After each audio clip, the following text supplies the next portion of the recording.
अस्सलाम वालेकुम। Chapter number 2 atomic structure हमारा कंटिन्यू है from first year chemistry. Last video में हमने डिस्कस किया था शेप ऑफ ऑर्बिटल्स। आज की वीडियो में हम डिस्कस करेंगे इलेक्ट्रॉनिक कॉन्फ़िगरेशन। इस टॉपिक में हमने क्या डिस्कस करना है, सबसे पहले हम देखेंगे डेफिनेशन, उसके बाद कुछ रूल्स हैं इलेक्ट्रॉनिक कॉन्फ़िगरेशन के, उन रूल्स को हमने डिस्कस करना है। 4 रूल्स हैं। फिर लास्ट में हम ये देखेंगे कि हम इलेक्ट्रॉनिक कॉन्फ़िगरेशन कैसे करते हैं, और इसके साथ ही 30 एलिमेंट्स की इलेक्ट्रॉनिक कॉन्फ़िगरेशन हम लिखेंगे। नाउ डेफिनेशन क्या है? The distribution of electrons in the available subshells and orbitals. ठीक है, इलेक्ट्रॉन की जो डिस्ट्रीब्यूशन है सबशेल्स और ऑर्बिटल्स में, उसे हम क्या कहते हैं? Electronic configuration. मतलब कि अराउंड द न्यूक्लियस सबशेल्स और ऑर्बिटल्स में इलेक्ट्रॉन्स किस तरह मौजूद हैं, इलेक्ट्रॉन्स के अरेंजमेंट क्या है, उस अरेंजमेंट को हम क्या कहते हैं? Electronic configuration. फॉर एग्जांपल एक एटम है, ठीक है, इसके शेल्स हैं, शेल्स में सब शेल्स और सब शेल्स में ऑर्बिटल्स। ठीक है, इसके पास लेट सपोज के 6 इलेक्ट्रॉन्स हैं। तो अब ये जो 6 इलेक्ट्रॉन्स हैं, इनकी अरेंजमेंट क्या होगी इन ऑर्बिटल्स में, किस तरह से ये 6 इलेक्ट्रॉन्स इन ऑर्बिटल्स में मौजूद होंगे। ठीक है, इसे हम क्या कहते हैं? Electronic configuration. नाउ देखो, जो हमारे पास फर्स्ट शेल है, इसे हम क्या कहते हैं? के शेल। के शेल में एक सब शेल होता है, कौन सा? एस, और एस के पास एक ही ऑर्बिटल होता है। इस एक ऑर्बिटल में 2 इलेक्ट्रॉन्स आते हैं। ठीक है, एल के पास एस भी होता है और पी होता है।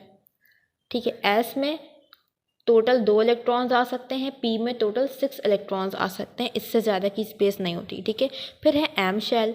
एम में एस होता है, पी सब शेल और डी। एस का एक ही ऑर्बिटल है, मतलब इसके पास 2 इलेक्ट्रॉन्स आएंगे। पी के 3 ऑर्बिटल्स हैं, मतलब यहाँ पे टोटल 6 इलेक्ट्रॉन्स आएंगे। ये बात याद है ना कि एक ऑर्बिटल में कितने इलेक्ट्रॉन्स आते हैं? 2। पी के 3 ऑर्बिटल्स मतलब 6 इलेक्ट्रॉन्स आ गए। डी के 5 ऑर्बिटल्स होते हैं, मतलब यहाँ पर 10 इलेक्ट्रॉन्स आ गए। ठीक है, एस के पास टोटल 2 इलेक्ट्रॉन आएंगे, पी के पास टोटल 6, डी के पास टोटल 10, और अगर हम एन पर आएँ तो एस भी है यहाँ पे, पी भी है, डी भी है और एफ भी है। इसमें 2 आ गए, पी में 6 आ गए, इसमें 10 आ गए, और एफ में टोटल 14 इलेक्ट्रॉन्स आते हैं। ये बात समझ आ गई? अच्छा, अब देखो इलेक्ट्रॉनिक कॉन्फ़िगरेशन हम कैसे लिखते हैं। देखो इलेक्ट्रॉनिक कॉन्फ़िगरेशन हम लिखते हैं 1s2।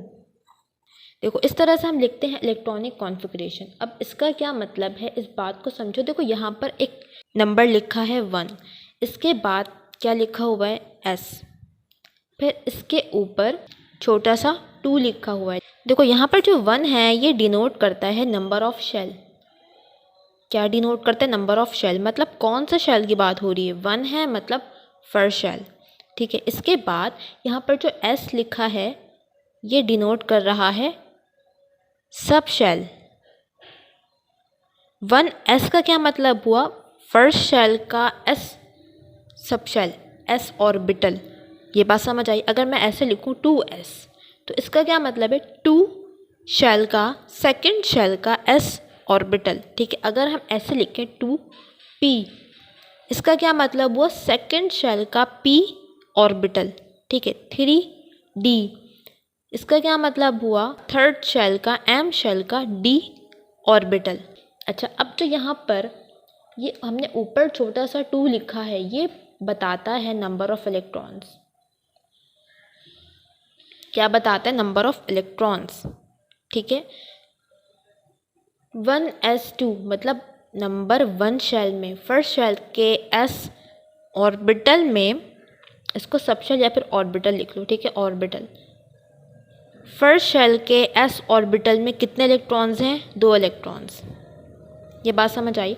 अगर मैं इसको लिखूं 2s1, मतलब सेकंड शेल के s ऑर्बिटल में 1 इलेक्ट्रॉन मौजूद है। अगर हम लिखें 2p4, मतलब सेकंड शेल के p ऑर्बिटल में 4 इलेक्ट्रॉन्स मौजूद हैं।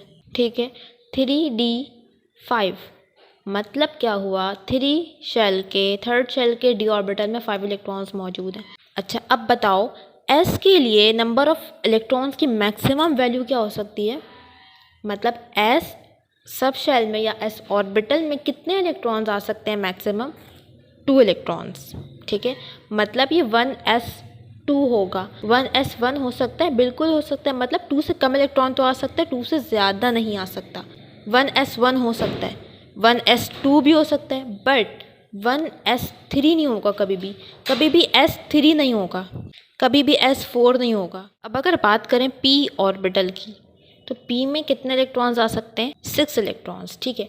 तो ये p1 भी हो सकता है, p2 हो सकता है, p3, p4, p5, p6 बस।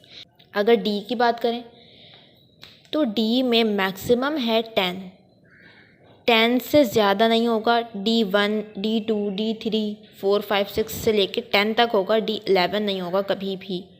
सही है।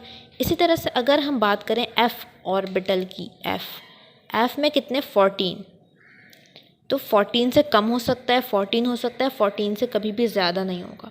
अच्छा, अब अगर हम ऑर्बिटल में इलेक्ट्रॉन्स बनाएं, ठीक है, जैसे कि ये हमने बनाया एक ऑर्बिटल, इसमें अगर हम इलेक्ट्रॉन्स को शो करें तो हम कैसे करते हैं? ठीक है, इस तरह से। देखो ये क्या शो कर रहा है? ये शो कर रहा है एक ऑर्बिटल, जैसे कि फॉर एग्जांपल s होगा, ठीक है। इसमें क्या है, एक ऑर्बिटल में 2 इलेक्ट्रॉन्स आ सकते हैं, तो ये एक इलेक्ट्रॉन को शो कर रहा है और ये दूसरी लाइन, दूसरा एरो दूसरे इलेक्ट्रॉन को शो कर रहा है, ठीक है। अब यहाँ पर देखो जो 2 एरोज़ हैं इनकी डायरेक्शन क्या है? ऑपोजिट, ठीक है, ऑपोजिट डायरेक्शन है।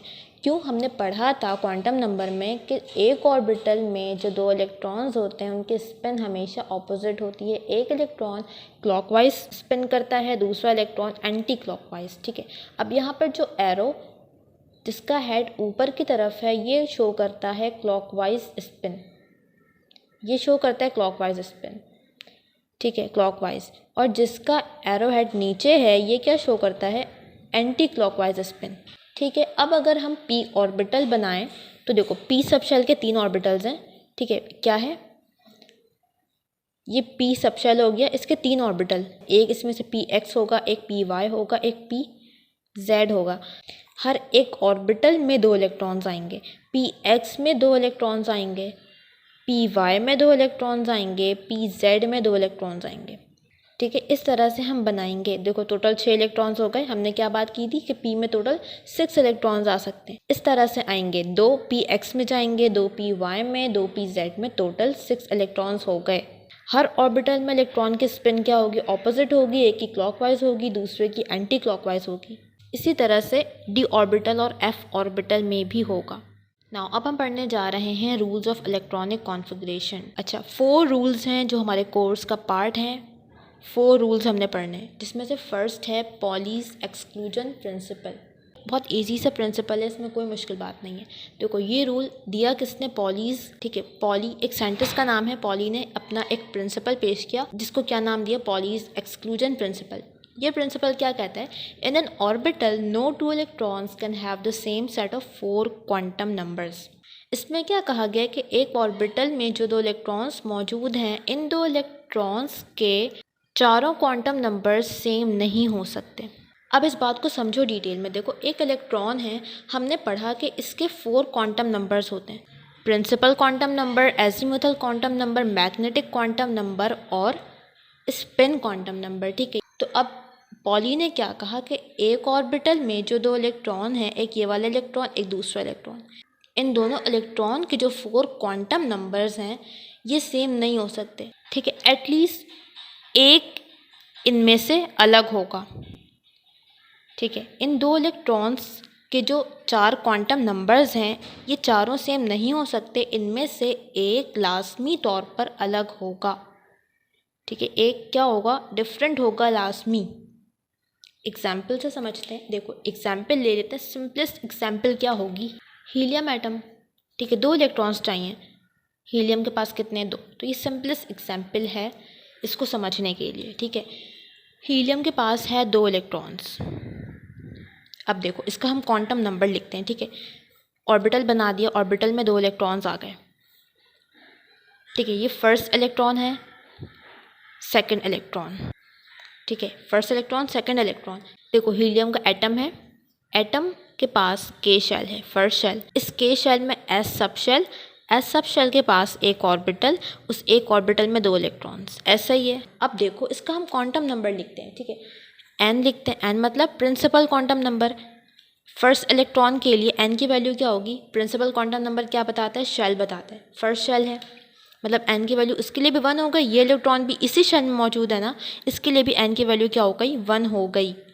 अब आ जाओ स्मॉल l की वैल्यू। स्मॉल l क्या है, एजीम्यूथल क्वांटम नंबर, ठीक है। एजीम्यूथल क्वांटम नंबर क्या बताता है, सब शेल, s है, p है, d है, f, कौन सा है, सब शेल s के लिए l की वैल्यू क्या होती है, 0। अब आ जाओ m पर, m क्या है, मैग्नेटिक क्वांटम नंबर, ठीक है। m क्या है, मैग्नेटिक क्वांटम नंबर, l की वैल्यू 0 है तो m की वैल्यू भी क्या हो जाती है, 0। इसके बाद अगर हम बात करें स्पिन की, तो 2 इलेक्ट्रॉन्स हैं, एक ही ऑर्बिटल में हैं, तो इनकी स्पिन क्या है, ऑपोजिट है। एक की अगर प्लस हाफ होगी तो सेकंड की क्या होगी, माइनस हाफ। तो यहाँ पर देखो हमारे पास जो 2 इलेक्ट्रॉन्स हैं, इनमें इनके जो क्वांटम नंबर्स हैं 4 क्वांटम नंबर्स, इनमें से 3 तो सेम है, n, l और m तो सेम है, बट जो लास्ट वाला है s, स्पिन क्वांटम नंबर, ये क्या है, डिफरेंट है। यही बात पॉली ने अपने प्रिंसिपल में कही है कि इन एन ऑर्बिटल, एक ऑर्बिटल में no 2 electrons can have the same set of 4 quantum numbers.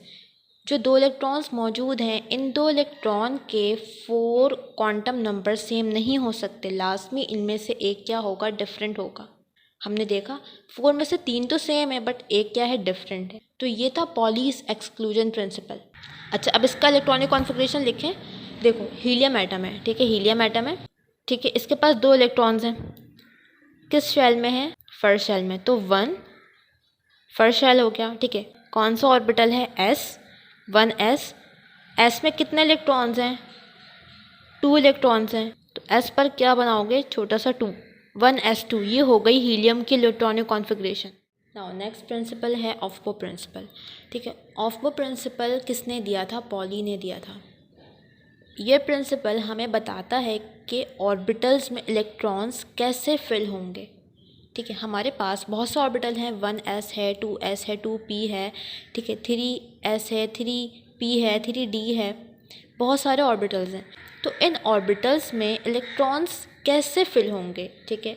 किस ऑर्बिटल में पहले इलेक्ट्रॉन्स जाएंगे, उसके बाद किस में जाएंगे, फिर किस में जाएंगे, ठीक है। तो ये जो ऑर्डर है इलेक्ट्रॉन फिल होने का, कि हमने इलेक्ट्रॉन्स को कैसे फिल करना है इन ऑर्बिटल्स में, ये हमें कौन बताता है, ऑफ्बो प्रिंसिपल।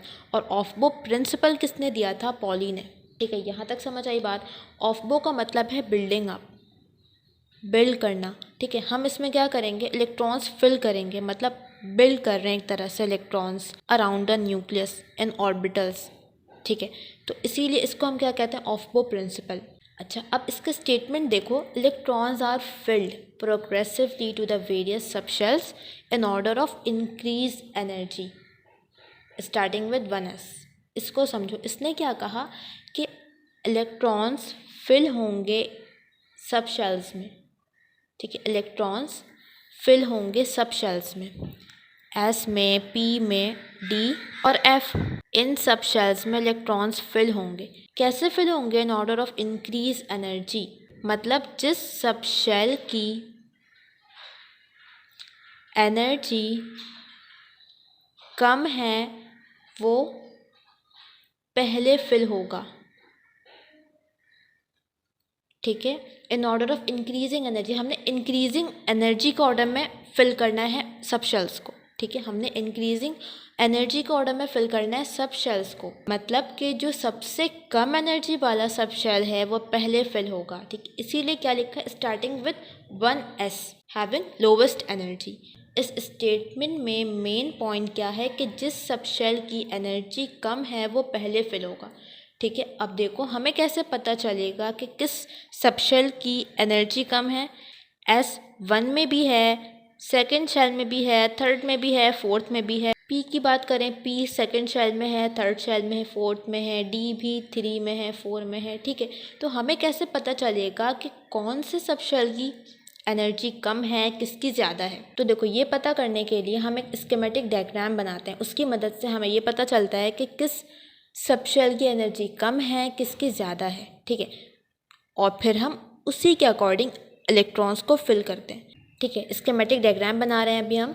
1s, फर्स्ट का s, ठीक है, सेकंड का s और सेकंड में p भी है। 3 का s, 3p, 3 में d है। इसके बाद 4 में s है, p है और 4 में f भी है। देन 5 शेल,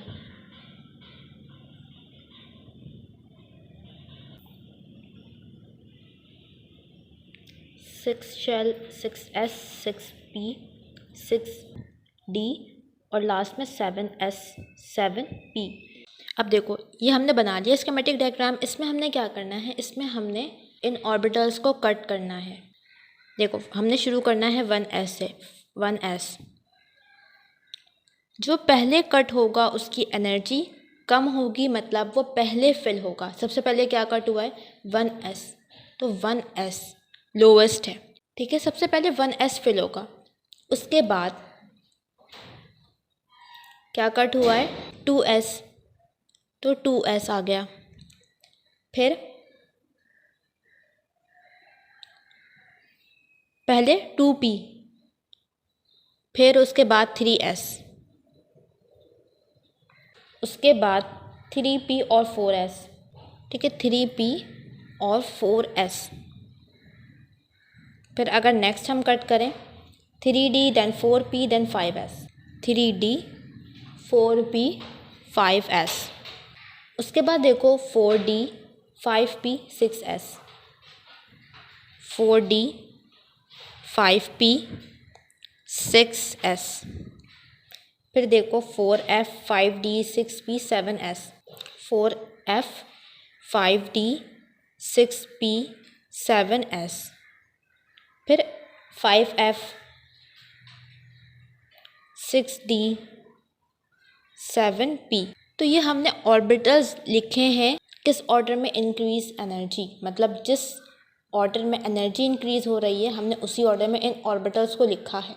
सबसे पहले कौन सा ऑर्बिटल है, 1s, 1 का s, इसकी एनर्जी सबसे कम है। फिर है 2 का s, फिर है 2 का p, ठीक है, फिर है 3s, फिर 3p। अब 3p के बाद 3 का d नहीं है बल्कि क्या है, 4s, ठीक है। तो 3p के बाद इलेक्ट्रॉन 3d में नहीं जाएगा, किस में जाएगा, पहले 4s में। क्यों, क्योंकि 4s की एनर्जी कम है एज़ कम्पेयर टू 3d। अब इसके मदद से हम इलेक्ट्रॉनिक कॉन्फ़िगरेशन कैसे करेंगे, ठीक है। तो देखो इसको देखो, फॉर एग्जांपल हमें ऑक्सीजन दिया गया है, ठीक है, कि हमने ऑक्सीजन की इलेक्ट्रॉनिक कॉन्फ़िगरेशन लिखनी है। हमें पता है कि ऑक्सीजन के पास कितने इलेक्ट्रॉन्स होते हैं, मतलब ऑक्सीजन का एटॉमिक नंबर क्या होता है, 8, ठीक है, मतलब इसके पास 8 इलेक्ट्रॉन्स हैं। अब हमने इन 8 इलेक्ट्रॉन्स को इन ऑर्बिटल्स में फिल करना है, ठीक है। तो देखो सबसे पहले क्या है, 1s, तो 1s में 2 इलेक्ट्रॉन्स चले गए, 1s2 हो गया, ठीक है। 8 इलेक्ट्रॉन्स टोटल हैं, इसमें से हमने क्या करना है, इन 8 इलेक्ट्रॉन्स को इन ऑर्बिटल्स में फिल करना है। तो सबसे पहले इलेक्ट्रॉन किस में जाएगा, 1 के s में, तो 1 के s में 2 इलेक्ट्रॉन्स आ गए, कितने रह गए यहाँ पे, 6 रह गए। अब इन 6 में से 2 इलेक्ट्रॉन्स कहाँ चले जाएंगे, 2s में, तो ये क्या हो जाएगा, 2s2, ठीक है। इसमें भी 2 इलेक्ट्रॉन्स आ गए, अब कितने रह गए, 4 रह गए। तो अब ये जो 4 इलेक्ट्रॉन्स हैं वो किस में आएंगे, 2p, ठीक है, 2p ऑर्बिटल में, 2p 4 हो जाएगा। तो ये हमने लिख लिया इलेक्ट्रॉनिक कॉन्फ़िगरेशन ऑक्सीजन की, ठीक है। इस तरह से हम इलेक्ट्रॉनिक कॉन्फ़िगरेशन लिखेंगे।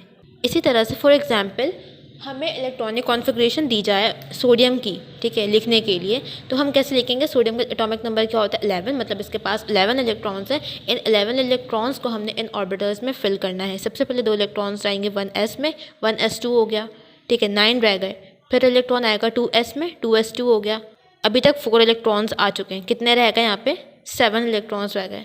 अब ये इलेक्ट्रॉन्स जाएंगे 2p में, क्या हो जाएगा, 2p 6, 6, 7, 8, 9, 10। अभी भी 1 इलेक्ट्रॉन रहता है, वो इलेक्ट्रॉन कहाँ जाएगा, 3 के s में, तो 3s1 हो जाएगा, ठीक है। इस तरह से हमने अभी लिखी इलेक्ट्रॉनिक कॉन्फ़िगरेशन सोडियम की। अच्छा, अब कुछ स्टूडेंट्स एग्ज़ाम में क्या करते हैं, जो स्कीमेटिक डायग्राम हमने बनाई थी वो बनाते हैं और फिर इलेक्ट्रॉनिक कॉन्फ़िगरेशन लिखते हैं, ठीक है। तो ये बहुत ज़्यादा टाइम कंज्यूमिंग प्रोसेस है। दूसरा तरीका क्या हो सकता है कि जो कॉन्फ़िगरेशन हमने अभी लिखी थी 1s 2s, उसको हम याद कर लें, ठीक है। देखो कैसे याद करना है, 1s इलेक्ट्रॉन्स के साथ याद करो ताकि ज़्यादा ईजी हो, 1s2, 2s2, 2p6, 3s2, 3p6। ये हम किसी एटम के लिए नहीं कर रहे हैं, हम एक जनरल इलेक्ट्रॉनिक कॉन्फ़िगरेशन कर रहे हैं जो कि हर एटम के लिए है, ठीक है। 3p6 4s2 3d10 4p6 5s2, ठीक है। यहाँ तक भी याद कर लो तो बहुत है, हो जाएगा यहाँ तक भी, ठीक है। यहाँ तक कितने इलेक्ट्रॉन्स आ गए, यहाँ तक 10 आ गए, यहाँ तक 10 आ गए, 30 6 7 8 38 एटॉमिक नंबर तक हम यहाँ तक इलेक्ट्रॉनिक कॉन्फ़िगरेशन कर सकते हैं, ठीक है। अब देखो हमने करना कैसे है। फॉर एग्जांपल हमें कार्बन दे दिया गया है सवाल में, कार्बन की इलेक्ट्रॉनिक कॉन्फ़िगरेशन लिखनी है। हमने क्या करना, कुछ भी नहीं करना, कोई डायग्राम नहीं बनानी, कुछ नहीं करना। हमने क्या करना है, सिंपल इलेक्ट्रॉन्स फिल करने हैं। 6 होते हैं, फिल कर दो। 1s2 2s2 4 आ गए, 2 बचे, 2p2 हो गई इलेक्ट्रॉनिक कॉन्फ़िगरेशन कार्बन की।